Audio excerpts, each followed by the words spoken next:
Hi friends, இன்றைக்கி ரொம்ப யூஸ்ஃபுல்லான ஒரு வீடியோ தான் நம்ம இன்றைக்கி பார்க்க போகிறோம். புதுசாக வாங்கின மண் சட்டியை நம்ம எப்படி பழகிட்டு சமையலுக்கு யூஸ் பண்ணலாங்கிறத டிப்ஸ் தான் நான் இன்றைக்கி இதில் ஷேர் பண்ணியிருக்கிறேன். ரொம்ப கஷ்டப்படாமல் சுலபமான முறையில் தான் நான் இந்த மண் சட்டியை எப்படி பழகலாங்கிறத தான் ஷேர் பண்ணியிருக்கிறேன். வீடியோவை முடிஞ்ச அளவுக்கு ஸ்கிப் பண்ணாமல் பாருங்கள். மண் சட்டியை நல்லா தண்ணியில் வாஷ் பண்ணிவிட்டு காய வச்சு எடுத்து வச்சுருக்கிறேன். மண் சட்டியை நான் தண்ணியில் ஊரெல்லாம் வைக்கலைங்க, சும்மா வாஷ் பண்ணிவிட்டு மட்டும் தான் எடுத்துருக்கிறேன். நம்ம அரிசி களையிறோம் இல்லைங்களா, சாப்பாட்டுக்கோ இல்லை இட்லிக்கு ஊற வச்சுருந்த அரிசி களையிறோம் இல்லைங்களா, அந்த கைன் தண்ணியை தான் நம்ம யூஸ் பண்ண போகிறோம். அதேமாரி சாப்பாடு வடிக்கிற அந்த கஞ்சி தண்ணியும் நம்ம யூஸ் பண்ணிக்க போகிறோம். இப்போ அரிசி களையிற அந்த கைன் தண்ணி தான் இப்போ 2 சட்டிலையுமே கொஞ்சம் கொஞ்சமாக ஊற்றிருக்கிறோம். அதுக்கப்புறமா சாப்பாடு வடித்த கஞ்சியவும் நான் இதை கூடவே ஊற்றிக்க போகிறேன்.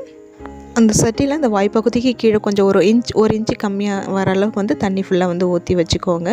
இது குறைஞ்சது ஒரு 4லேருந்து ஒரு 5 மணி நேரம் ஊறினா போதும், ரொம்ப நேரம்லாம் ஊற வைக்க தேவையில்லை.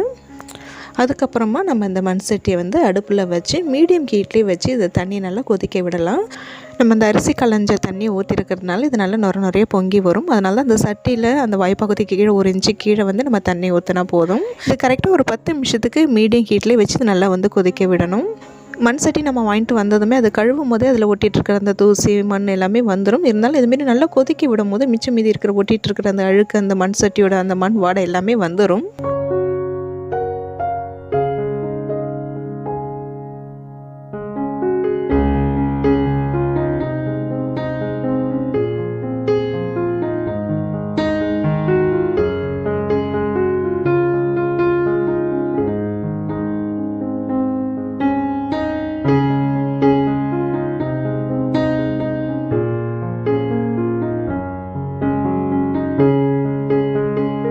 பார்த்திங்கன்னா இது ஒரு நல்ல 10 நிமிஷம் கொதிச்சிருச்சு. நான் ஸ்டவ் ஆஃப் பண்ணிவிட்டு அந்த சட்டி நல்லா முழுகிற அளவுக்கு மீதி நான் தண்ணி ஊற்றி வச்சுருக்கிறேன்.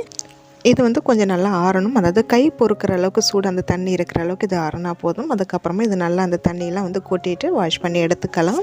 இது நம்ம தேய்க்கிறதுக்கு சில்வர் ஸ்க்ரப்பை யூஸ் பண்ணாதீங்க. நார்மல் ஸ்க்ரப்பாலே நம்ம கொஞ்சமாக விம் லிக்விடோ இல்லை நீங்கள் சோப்பு வச்சு கூட நீங்கள் நல்லா வாஷ் பண்ணிவிட்டு அதுக்கப்புறம் நல்லா காய வச்சு எடுத்துக்கலாம்.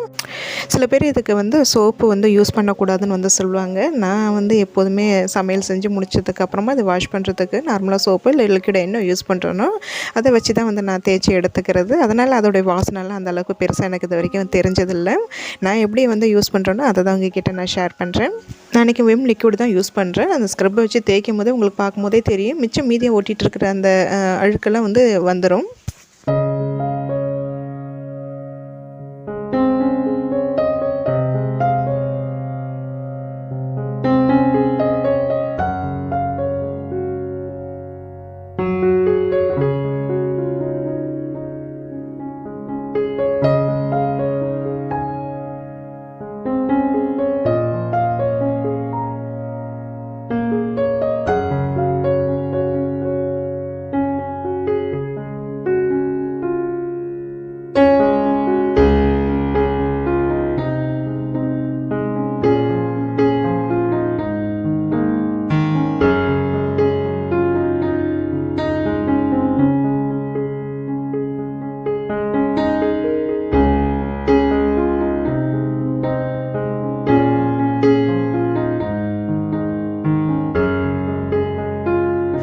சில மண் பாத்திரங்களில் பார்த்திங்கன்னா இந்த செம்மண் கலருக்கு ஒரு கோட்டிங் கொடுத்துருப்பாங்க.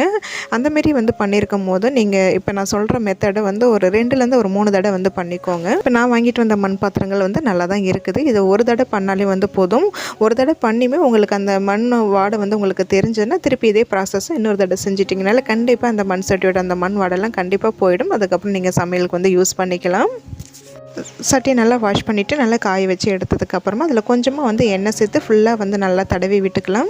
நம்ம தடவுற எண்ணெய் எல்லாமே அந்த சட்டி நல்லா உறிஞ்சிக்கோங்க. ஒரு 2-3 மணி நேரம் கழிச்சு பார்த்திங்கன்னா நம்ம எண்ணெய் தடவின மாதிரியே இருக்காது, ஃபுல்லாக உறிஞ்சிக்கும். இது எதுக்காக பண்ணுறோம்னா, நம்ம இது பண்ணாமல் நம்ம டைரெக்டாக நம்ம சமையல் பண்ணும் போது எண்ணெய் ஊற்றி தாளிக்கும் போது குழம்பு ஏதாவது ஒன்று நம்ம அதை சமையல் அதில் செய்யும் போது அந்த நம்ம ஊற்றிருக்கிற எண்ணெய் எல்லாமே அந்த சட்டி இழுத்துக்கிட்ட மாரி இருக்கும். அதில் பார்த்திங்கன்னா நம்ம செஞ்ச சமையல் எண்ணெய் இல்லாத மாரி இருக்கும். அதுக்காக தான் இந்த ப்ராசஸ் ஃபஸ்ட்டு நம்ம செஞ்சு வச்சுக்கிறோம். நம்ம தடவி வச்சுருக்கிற எண்ணெய் எல்லாமே இந்த சட்டி நல்லாவே உறிஞ்சி இழுத்துக்கும். அதுக்கப்புறமா நீங்கள் எப்போதும் போல் சமையலுக்கு இந்த சட்டி நீங்கள் யூஸ் பண்ணிக்கலாம். பார்த்திங்கன்னா ஒரு 4 மணி நேரம் கழிச்சு வந்து நான் பார்த்தேன். இது நல்லாவே இந்த தடவி இருக்கிற எண்ணெய் எல்லாமே நல்லா உறிஞ்சிருச்சு.